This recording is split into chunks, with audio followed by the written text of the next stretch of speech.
Dans ces médias mainstream, il y a un peu un sentiment d'impunité et ils considèrent qu'ils peuvent dire tout et n'importe quoi et qu'il n'y aura jamais d'action parce qu'une action, il faut engager des frais de justice, c'est du temps, de l'énergie, etc. Donc il y a un petit peu un sentiment d'impunité où ils se disent qu'ils seront jamais attaqués, ils seront jamais inquiétés. Grosse erreur avec Omerta. Je le dis, je le dis, je le dis. Si on m'écoute, j'attaque systématiquement. Que ce soit bien clair.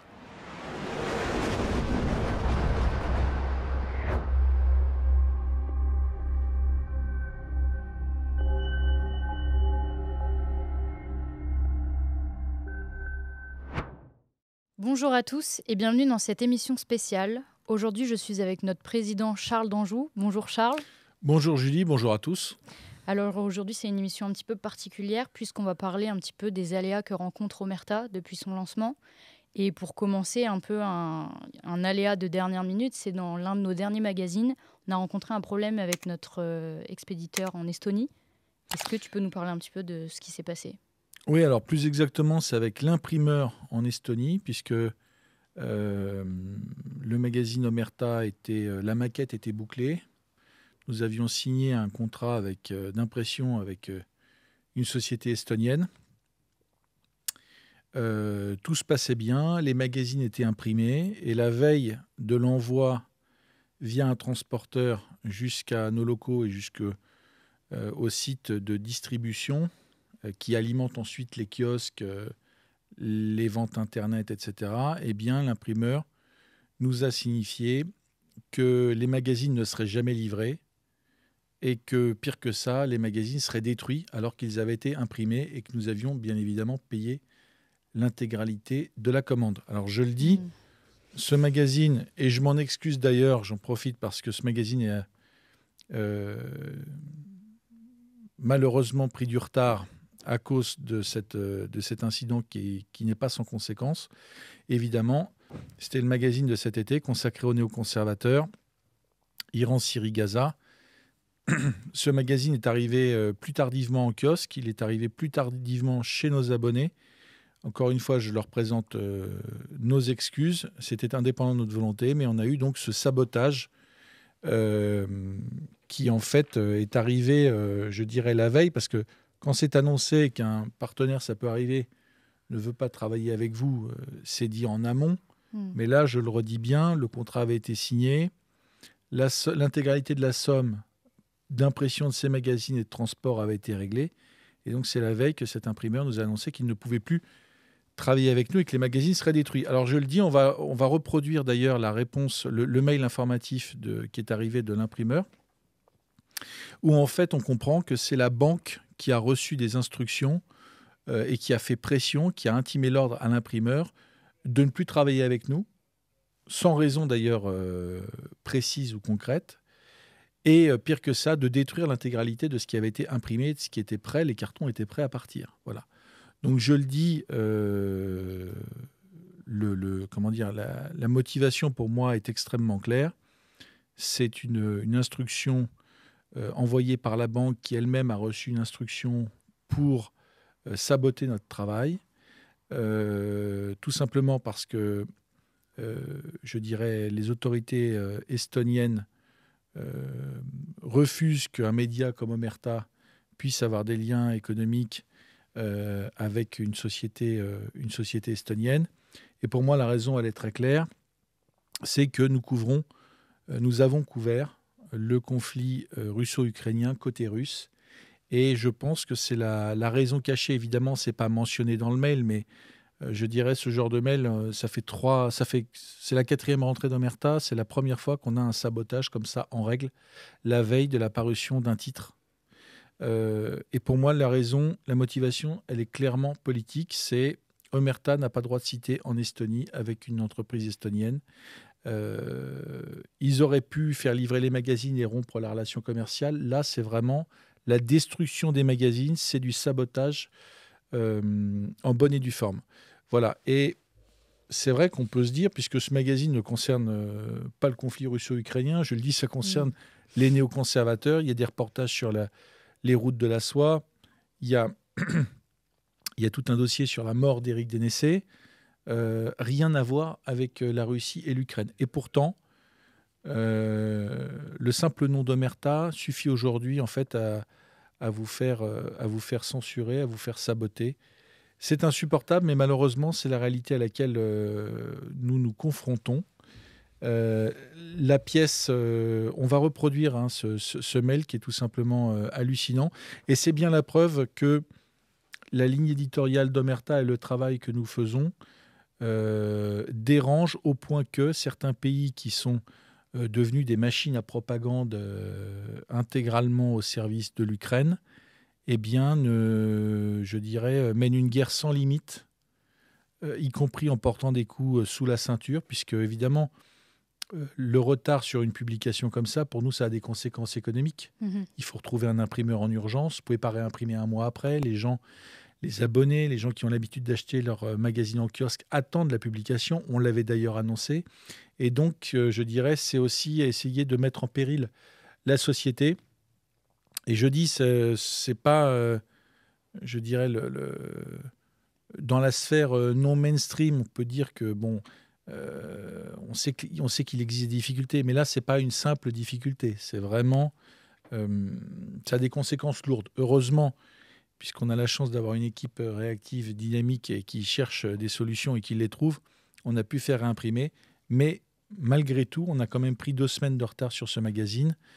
Et donc, ça méritait aujourd'hui, je dirais, qu'on parle un peu de tout ça. Et ça va nous permettre aussi de faire un tour d'horizon un petit peu des difficultés qu'Omerta rencontre à titre collectif et aussi à titre individuel. On va pouvoir faire un petit point sur tout ça. Bah oui, Omerta a eu des bâtons dans les roues un petit peu depuis son lancement finalement, puisque la soirée de lancement d'Omerta a déjà rencontré des problèmes. Est-ce que tu peux revenir un petit peu sur cet événement qui avait dû changer de lieu de réception et qui avait aussi été reporté du coup? Qu'est-ce qui s'était passé? Oui, alors il y a deux. En fait, quand j'ai monté Omerta, il y a la première phase qui a duré 3 mois, c'était la phase des premiers tournages des grands documentaires. Je rappelle, Arménie, Ukraine, avec le documentaire Front russe, et un documentaire sur la transidentité. Et en fait, il y a 2 choses qui ont posé problème à un certain nombre de médias mainstream qui nous ont pris pour cible, et qui sont d'ailleurs, je le dis, contre lesquels on a entamé des procédures qui seront jugées l'année prochaine, parce que c'est très long. Le droit de la presse, c'est très long, malheureusement. Donc ça fera plus de 3 ans, mais ça va être jugé. Eh bien, nous ont pris pour cible pour 2 raisons. D'abord, pour, je dirais, la personnalité de Régis et ma personnalité. Me concernant, il m'a été reproché d'avoir habité en Russie, d'avoir été expatrié, de parler russe.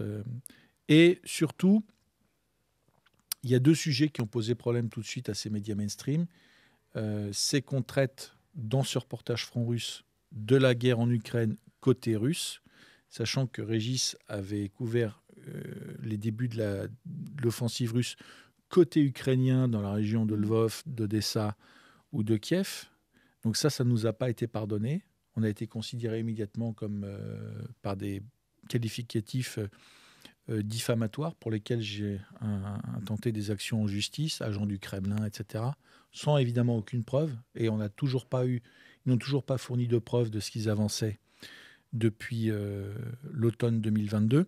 Et le deuxième sujet extrêmement problématique, c'était la transidentité, parce que dans les sujets phares de la rédaction d'Omerta, il y a tous ces sujets liés aux problématiques sociétales lourdes, la pédocriminalité, la pornographie, le wokisme, la prostitution. Et tout ça, ce deuxième sujet, en fait, c'était d'ailleurs peut-être même plus grave aux yeux de ces médias mainstream que la guerre en Ukraine côté russe.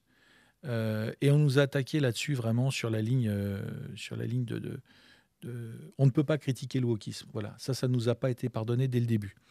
Et donc, dans les premiers mois en fait de la création d'Omerta, de la sortie de ses premiers documentaires, on a eu des tentatives déjà de sabotage en règle, d'abord par une campagne de presse menée par plusieurs journaux ultra subventionnés, évidemment, qui ne vivent que grâce à des subventions et dont l'objectif était en fait de salir notre page Google, de salir notre réputation pour pour nous couper en fait de tout l'espace mainstream, pour nous couper, je dirais, des gens normaux et pour nous ranger dans une case un peu de dingo complotiste que nous sommes.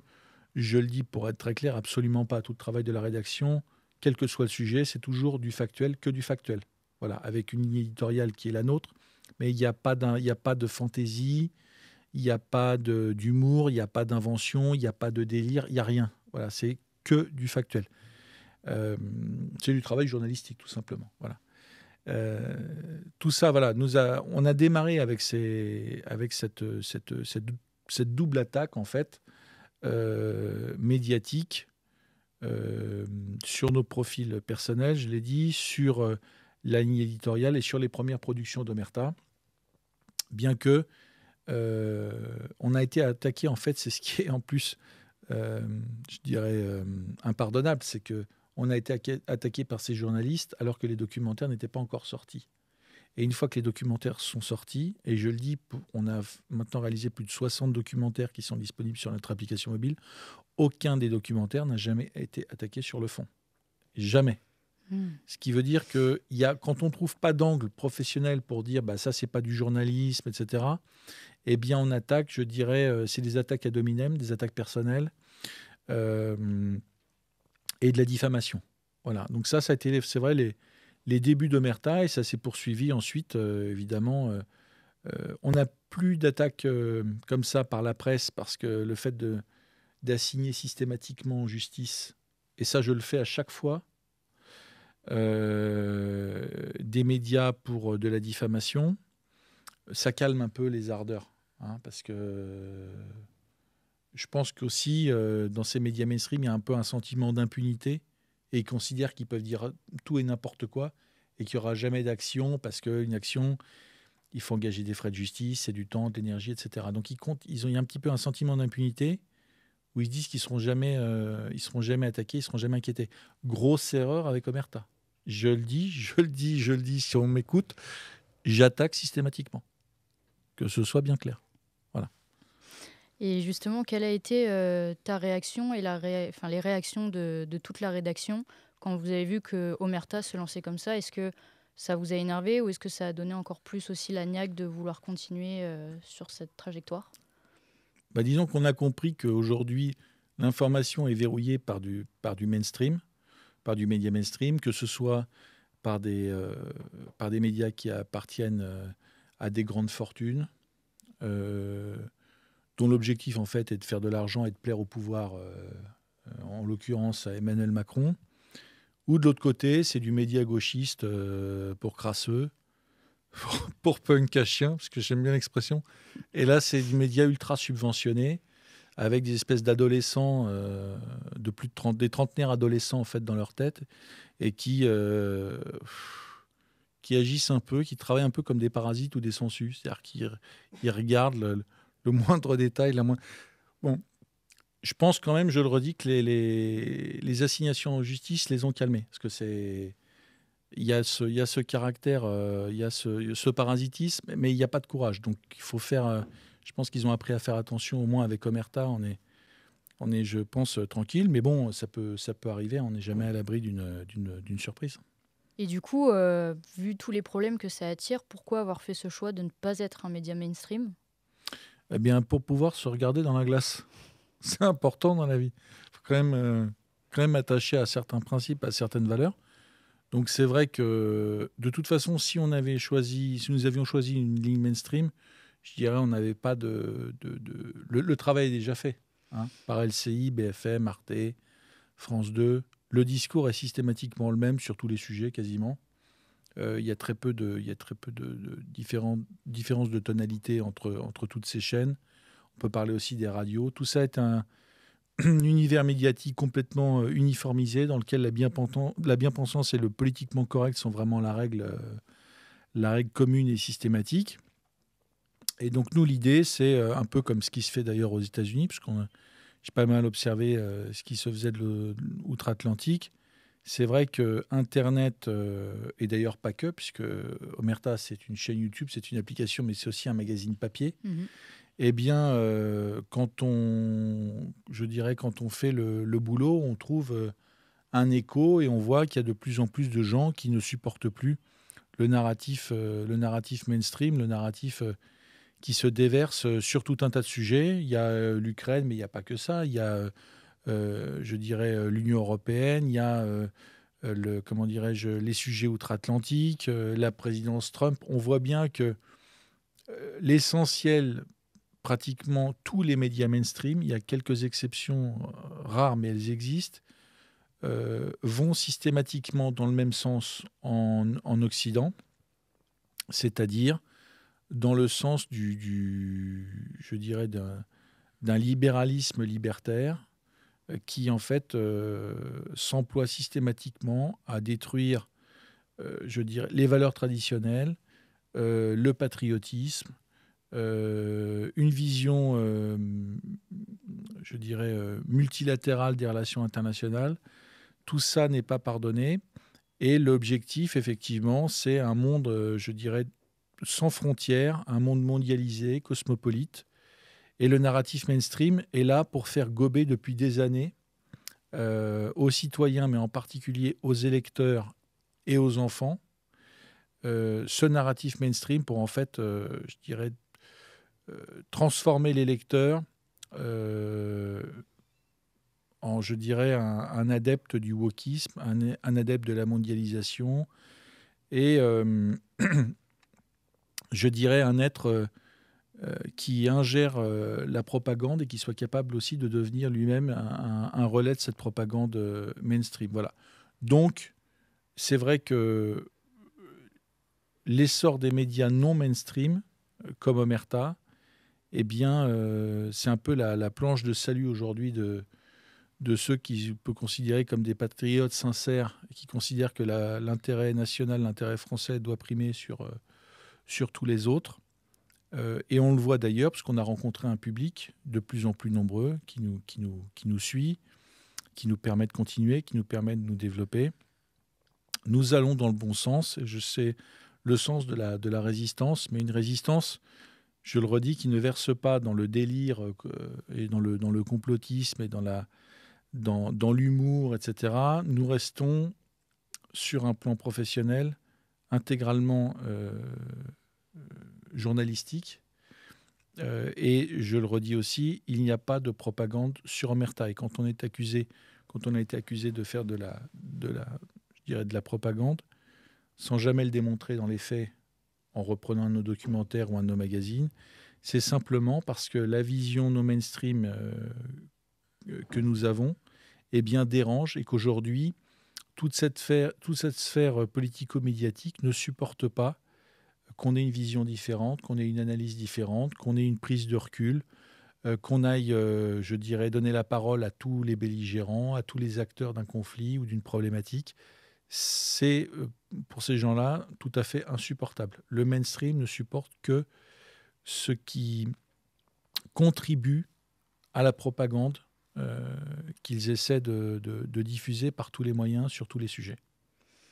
Autre obstacle que Omerta a rencontré, c'est les obstacles financiers. Il me semble que la boîte a dû changer plusieurs fois de banque parce que nos comptes finissaient par être fermés. Comment c'est possible? Comment on en est arrivé là? Quels motifs ils ont donné aussi lorsqu'ils décidaient de fermer les comptes? Alors, il n'y a pas de motif pour une banque quand elle ferme un compte, le compte d'une société. Mais effectivement, et ça n'est pas arrivé une fois. Je le dis aussi, parce que j'aime pas la pleurniche. Donc, si on aborde ce point-là, c'est que on nous aurait fermé un compte bancaire une fois, j'aurais rien dit. D'ailleurs, j'en ai jamais parlé. Le problème, c'est qu'Omerta, c'est, je crois, au moins 6 comptes bancaires fermés en 3 ans. Donc, sans aucun motif. À titre personnel, j'ai jamais eu aucun problème, aucune main courante, aucune procédure, aucune condamnation, rien. Donc, c'est qu'il y a quelque part une forme de pression administrative, de pression bancaire, parce que nous sommes, je dirais, considérés comme dérangeants. Voilà. Et donc, l'idée, je pense, derrière tout ça, c'est régulièrement de nous faire perdre du temps, de nous faire perdre de l'énergie, parce que c'est vrai que dès qu'un compte bancaire ferme, eh bien, c'est des jours et des jours, je dirais, pour pouvoir s'adapter, pour réouvrir un compte. Tout ça est très compliqué.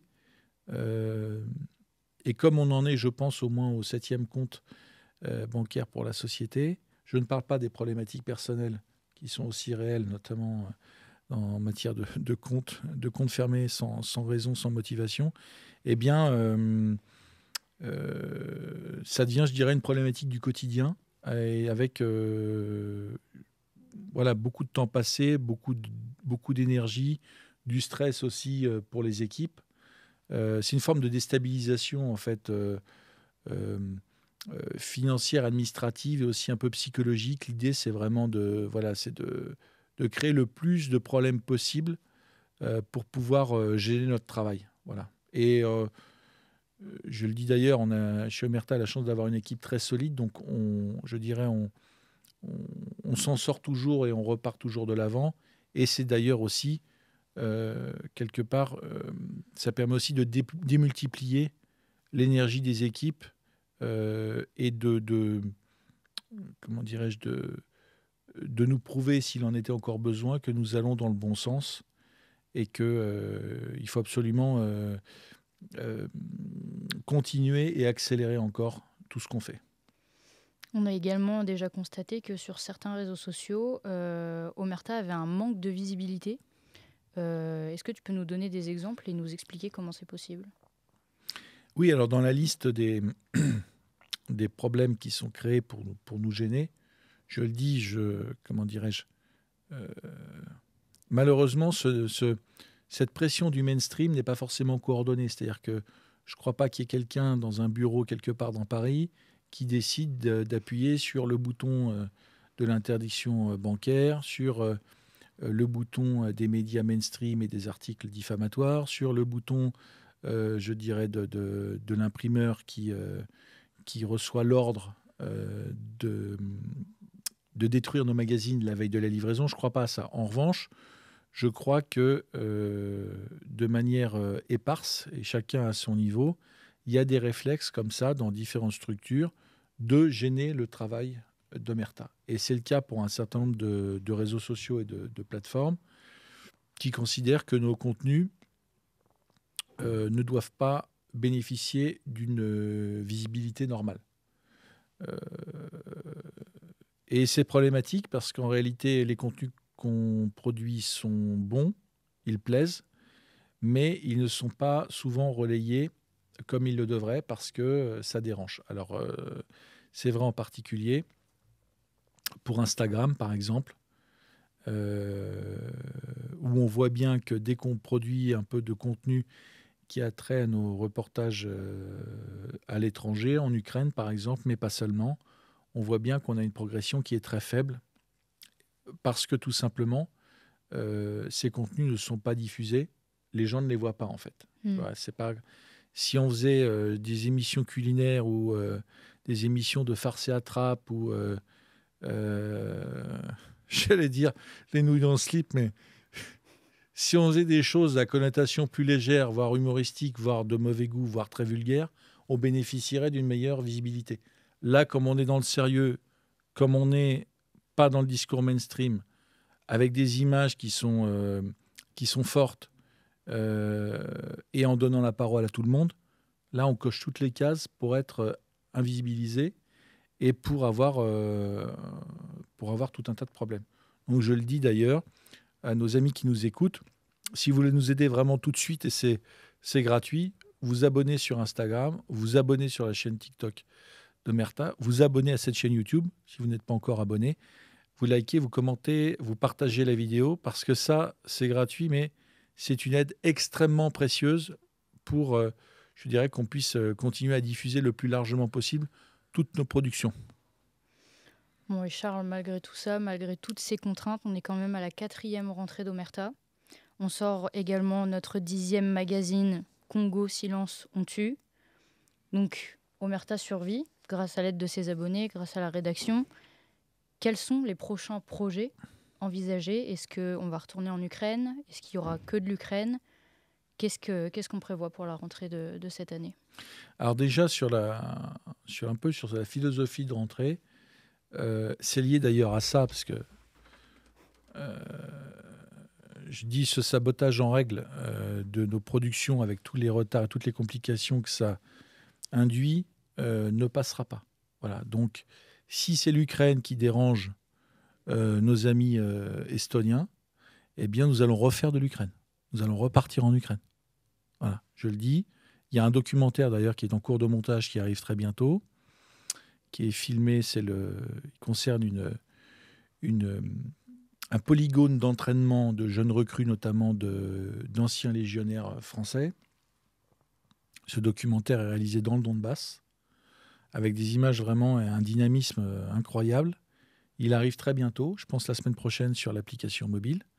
Mais nous allons repartir en Ukraine, ça c'est clair. Je dirais, c'est un petit cadeau pour nos amis estoniens qui pensaient nous couper l'herbe sous le pied. On va refaire de l'Ukraine à haute dose. Voilà. Mais évidemment, il y a d'autres sujets. Là, on a un magazine et un grand documentaire sur le Congo, puisque Régis et Abdoulaye Djedia sont partis en République démocratique du Congo filmer la réalité des massacres commis par le M23, soutenu par le Rwanda, sur la population civile congolaise. Aussi le pillage des ressources, qui est une des grandes motivations de ces massacres et de ce viol de la souveraineté congolaise par le Rwanda et par le M23. Et puis nous avons tout un tas de productions, parce qu'on ne fait pas que de l'Ukraine ou que du Congo, puisque en ce moment on parle beaucoup du Congo, mais on ne fait pas que ça. On a d'autres productions. On a creusé le sujet de la pédophilie. On a un documentaire sur les pédophiles. On est parti suivre des pédophiles repentis ou non, qui est disponible sur l'application mobile. On a aussi un reportage sur les routes de la soie. On a été filmé dans le Caucase, notamment en Azerbaïdjan, ces fameuses routes de la soie. Il y a tout un tas de documentaires qui sont en préparation. Et donc, évidemment, pour nous soutenir, pour qu'on puisse continuer, il est important que nos amis puissent télécharger gratuitement l'application, pour ceux qui le peuvent, qu'ils puissent s'abonner à notre application mobile. C'est 4,99 € par mois sans engagement. Et je dirais c'est le nerf. 2 € pour les étudiants. Mais c'est le nerf de la guerre, parce que contrairement aux médias mainstream, je dirais, nous, pour vivre et pour nous développer, on doit vendre nos productions. On n'a pas de subvention, on n'a pas de mécènes qui cherchent à plaire à Macron. Nous n'avons que notre travail et la vente des produits qu'on propose sur l'application mobile pour la partie vidéo et notre magazine en kiosque. Eh bien, merci Charles pour ces explications. J'espère que d'avoir regardé cette vidéo vous motive encore plus à nous soutenir, parce que c'est grâce à vous qu'on survit et qu'on peut toujours partir en reportage et continuer de vous informer. Donc si ce n'est pas fait, abonnez-vous à la chaîne YouTube et à l'application. Et pour les abonnés... Et j'ajoute, je te coupe, mais j'ajoute qu'à partir de la semaine prochaine, nous allons changer les formats sur YouTube. On garde la surprise, on fera une annonce plus formelle, mais on a développé un certain nombre de formats de podcasts et d'émissions. Ce sera diffusé à partir de la semaine prochaine. Je compte sur vous pour nous aider à diffuser tout ça. Il est très important que cette chaîne YouTube puisse rapidement passer le cap des 500 000 abonnés. Je vous dis, on a travaillé tout l'été et toute la rentrée pour produire ces nouvelles émissions. Elles sont prêtes. Elles seront diffusées à partir de la semaine prochaine. Et donc, encore une fois, on compte sur vous. Sans vous, de toute façon, notre travail est impossible. Voilà, donc plus nombreux vous serez à nous aider, plus on pourra aller loin. Et vous le savez, pour briser les tabous propagés par le mainstream, tout en restant professionnel et journalistique, ça, c'est l'ADN et la marque de fabrique de Merta. Voilà, il n'y en a pas d'autre. Merci Charles. Merci Julie, merci à tous. Merci à tous d'avoir regardé cette vidéo et on vous remercie pour votre fidélité. Je vous dis à très bientôt.